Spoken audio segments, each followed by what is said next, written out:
Good morning students.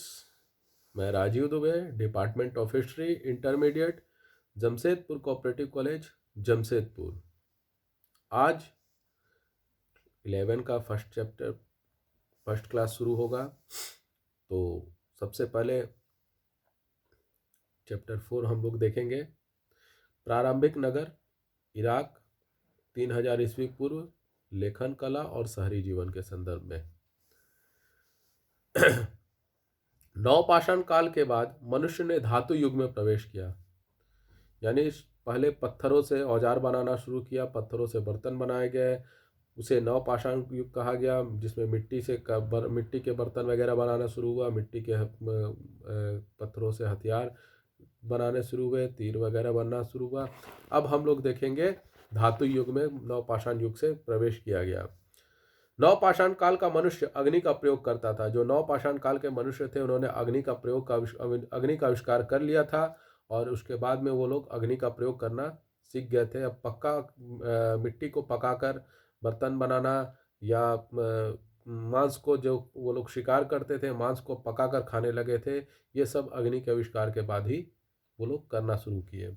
भोजन बनाने तथा मिट्टी के बर्तन पकाने के लिए वह भट्ठियों एवं चूल्हे का निर्माण करते थे। ये भट्टियां प्रायः पत्थर से बनाई जाती थी, क्योंकि उस समय पत्थर या मिट्टी, यही दो चीज उपलब्ध थे। धातु का उस समय आविष्कार नहीं हुआ था। तो ये लोग पत्थर की भट्टियां बनाते थे, उसमें भोजन पकाते थे और भोजन के रूप में उस समय मांस वगैरह को ही पकाते थे।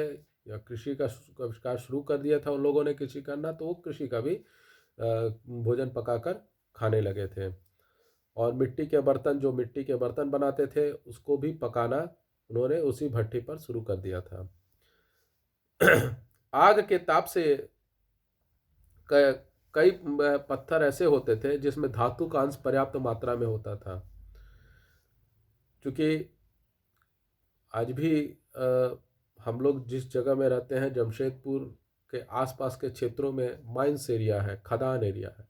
वहाँ के पत्थरों में माइंस का, धातुओं का बहुत सारा अंश पाया जाता है। तो उसी तरह अब उस समय मनुष्य को तो माइंस और खदान के तो बारे में जानकारी थी नहीं, कहाँ क्या है क्या नहीं है।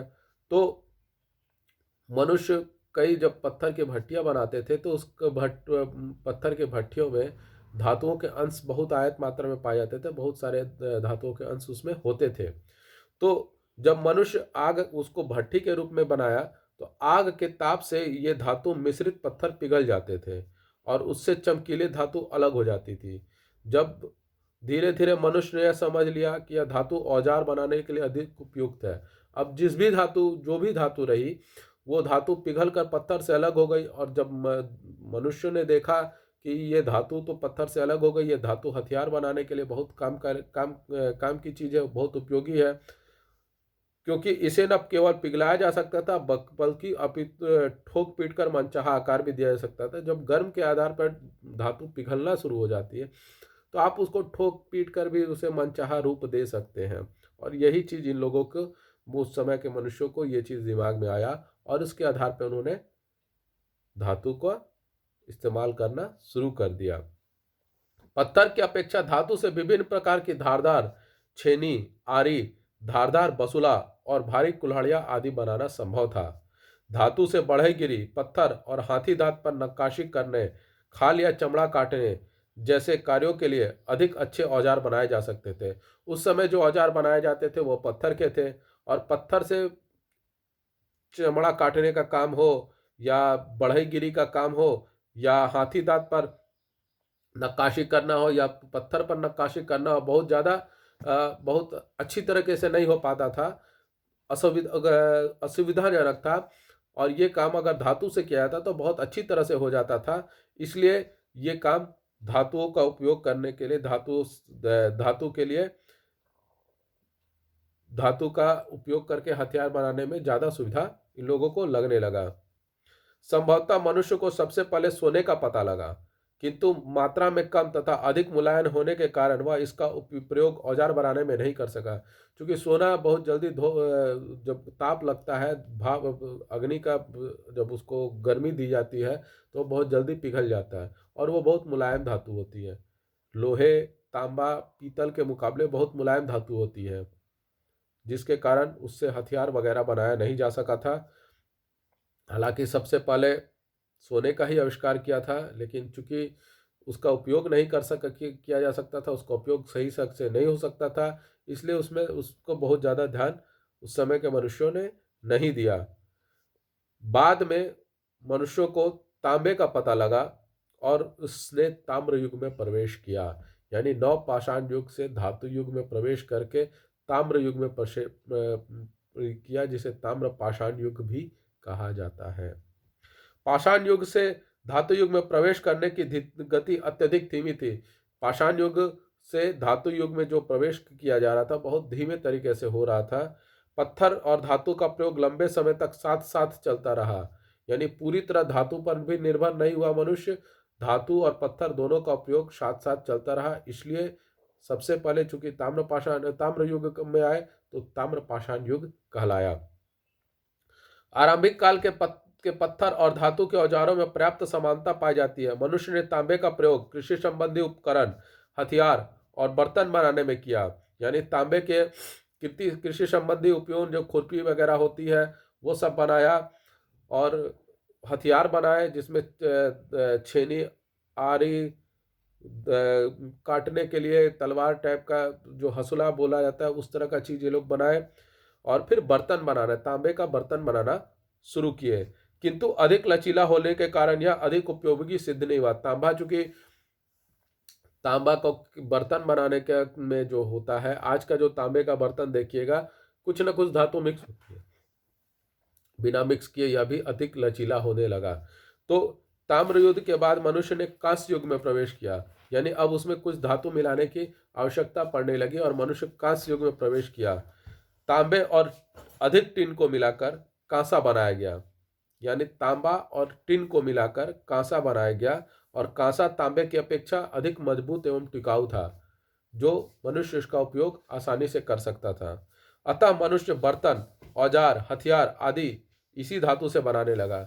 यानी जब तांबा और कांसा का जब टिन का करके कांसा बन गया तो इसका उपयोग बहुत ज़्यादा करने लगा मनुष्य, जिसमें बर्तन, औजार या हथियार आदि इसी से धातु से बनाने लगा। कांसे का आविष्कार से मानव जीवन में महत्वपूर्ण परिवर्तन आया और नवीन सभ्यताओं, कांस्यकालीन सभ्यताओं का दौर आरंभ हुआ, यानी ताम्र पाषाण युग से कांस्यकालीन सभ्यताओं का युग आरंभ हुआ। कांस्य युग में नया प्रौद्योगिक, आर्थिक और राजनीतिक विकास प्रारंभ हुआ, जिसके परिणाम स्वरूप मानवीय संबंधों में बदलाव आने लगा और अनेक राजनीतिक भूमिकाएं सामने आने लगी। अभी तक मनुष्यों में सभ्यता का विकास नहीं हुआ था। अभी तक बस्ती बसी थी, गांव बसे थे, शहरों का विकास नहीं हुआ था, शहर नहीं बने थे, और मनुष्य जो था अभी भी सब एक सभ्य समाज के रूप में नहीं रह रहा था, जो कि नवपाषाण युग के बाद धातु युग में प्रवेश किया तो ताम्र पाषाण युग तक भी मनुष्य सभ्यता के रूप में नहीं था, सभ्य समाज के रूप में नहीं रह रहा था। जो कांस्य युग में आने के बाद, कांस्यकालीन सभ्यता में के विकसित होने के बाद, यानी कांसे के आविष्कार के बाद में धीरे धीरे मनुष्यों के संबंधों में एक बदलाव आना शुरू हुआ, और धीरे धीरे इसका मतलब औद्योगिकीकरण हुआ, आर्थिक और राजनीतिक विकास शुरू हुआ, और यह धीरे धीरे एक सभ्यता के रूप में विकसित होने की प्रक्रिया में आ गया। यह रूपांतरण इतना व्यापक था कि इतिहासकार इसे प्रायः शहरी क्रांति का नाम देते हैं, क्योंकि अब तक ग्रामीण बस्ती बस चुकी थी, बस्ती बसना शुरू हो गया था, लोग एक साथ रहना शुरू कर दिए थे, लेकिन शहर नहीं बना था, शहरी विकास नहीं हुआ था। और ये जो बदलाव शुरू हुआ कांसे के आविष्कार के बाद में, यह धीरे धीरे शहरी जीवन को, शहरी क्रांति को शहर बनाने का प्रक्रिया में ला दिया गया। इतिहासकारों के विचारानुसार नवपाषाण से कांस्य युगीन सभ्यता में सर्वप्रथम संक्रमण मेसोपोटामिया में हुआ, यानी कि इतिहासकार ऐसा मानते हैं कि नवपाषाण युग से कांस्य युगीन सभ्यता में जब प्रवेश किया गया तो सबसे पहले इसका असर जो था वो मेसोपोटामिया में हुआ, और अब तक की ज्ञात प्राचीनतम कांस्य युगीन सभ्यता सुमेरियाई सभ्यता मेसोपोटामिया की देन है। यानी कांस्य युगीन सभ्यता जब शुरू हुई, यानी सभ्यता यानी एक विकसित रूप से, एक सुव्यवस्थित रूप से मनुष्यों का रहना, भोजन की व्यवस्था करना, आर्थिक, राजनीतिक, सामाजिक रूप से एक समाज के रूप में रहना और तरक्की करना एक सभ्य समाज के रूप में, यह सभ्यता जो शुरू हुई, यह सबसे पहले सुमेरियाई सभ्यता जो मेसोपोटामिया की सभ्यता थी उसके रूप में शुरू हुई और यह सबसे अभी तक की ज्ञात सबसे प्राचीन सभ्यता मानी जाती है। वर्तमान समय में संपूर्ण मेसोपोटामिया इराक गणराज्य के अंतर्गत आता है। यह जो मेसोपोटामिया की सभ्यता थी, यह आज के समय में जो वर्तमान स्थिति है, इसमें यह इराक के अंतर्गत आता है। जो इराक देश है उसके अंतर्गत ही मेसोपोटामिया की सभ्यता आती है। मेसोपोटामिया शब्द यूनानी भाषा के दो शब्दों मेसोस मध्य और पोटामस जल अथवा नदी से मिलकर बना है। यानी दो नदियों के बीच की भूमि को मेसोपोटामिया कहा गया। मेसोस यानी मध्य और पोसस यानी जल या नदी, जिसका अर्थ है दो जलों अथवा नदियों के मध्य की भूमि यानी बीच की भूमि। इस प्रकार मेसोपोटामिया शब्द इस क्षेत्र की दो प्रमुख नदियों दजला और फरात नदियों के मध्य में स्थित जो भूमि थी, वहां पे मेसोपोटामिया की सभ्यता का विकास हुआ, जिन्होंने इस क्षेत्र को उपजाऊ एवं संपन्न बनाने में महत्वपूर्ण योगदान दिया। निसंदेह मेसोपोटामिया की सभ्यता अपनी समृद्धि, शहरी जीवन, विशाल और समृद्ध साहित्य, गणित तथा खगोल विद्या के विकास के लिए सभी कांस्यकालीन सभ्यताओं में एक महान स्थान की अधिकारी है। यानी जो मेसोपोटामिया की सभ्यता जब हुई तो दजला फरात नदियों के किनारे होने के कारण, दजला फरात नदियों के से लगे होने के कारण यह इसकी जमीन बहुत उपजाऊ थी और संपन्न बनाने में इन नदियों का बहुत योगदान रहा।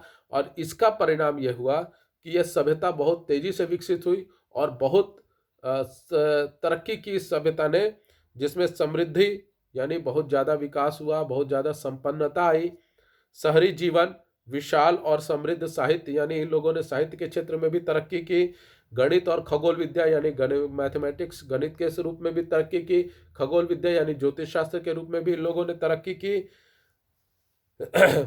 और ये सभी उस समय की तत्कालीन जो भी उसके आसपास समकालीन कांस्यकालीन सभ्यता रही हैं या उनके बाद में जो आई, उसमें सबसे बेस्ट, सबसे सर्वश्रेष्ठ इसको माना जा सकता है।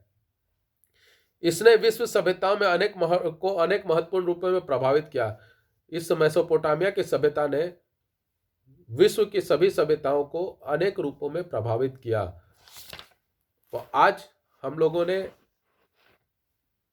नवपाषाण युग से धातु युग में प्रवेश के संदर्भ में देखा, मेसोपोटामिया के संदर्भ में अभी देखा।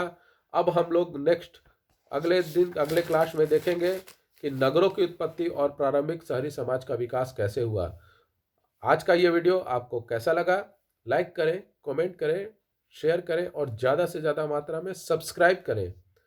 घर पे रहें, सुरक्षित रहें। धन्यवाद।